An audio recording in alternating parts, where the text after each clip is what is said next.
Remember, compliment is a free way to make someone's day. Actually, reminder from Tiny Kitchen!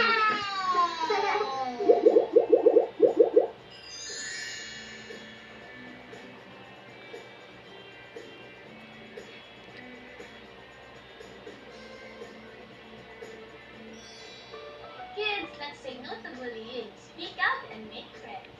Tama, huwag din kalimutan i-share ito sa mga friends. At bago ang lahat, mag-grouping muna tayo. Smile.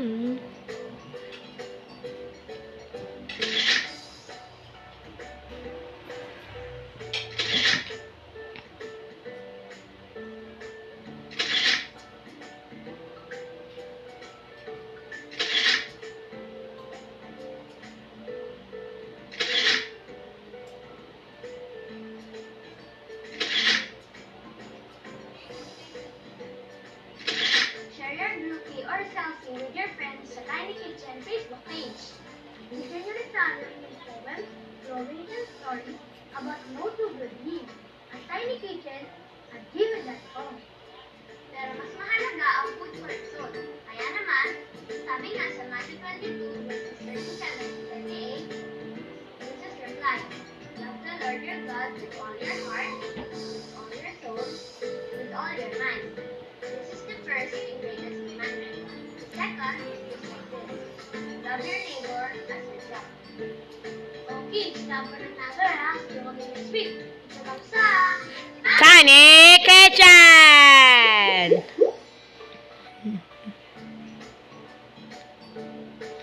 Anong hayop ang kinikilalang man's best friend? Letter A, aso.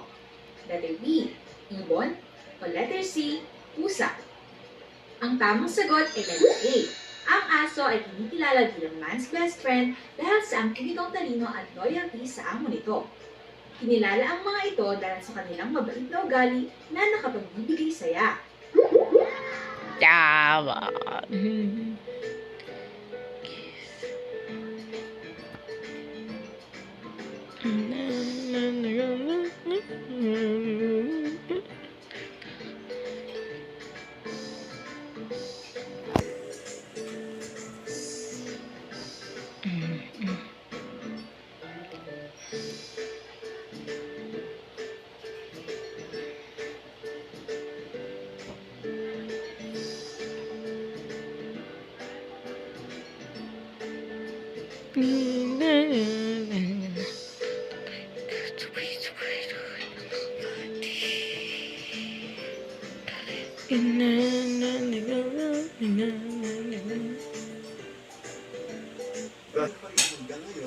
Lalo na